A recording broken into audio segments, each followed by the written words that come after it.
হাজার খুশির বার্তা নিয়ে এলো মাহে রমাদান। পাপী তাপীর গুনাহ মাফের এ যে সুযোগ ফুরান। হাজার খুশির বার্তা নিয়ে এলো মাহে রমাদান।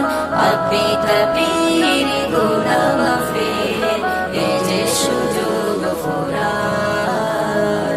আহলান সাহলান ইয়া শাহরুল কুরআন, আহলান সাহলান ইয়া রমাদান। আহলান সাহলান ইয়া শাহরুল কুরআন, আহলান সাহলান ইয়া রমাদান।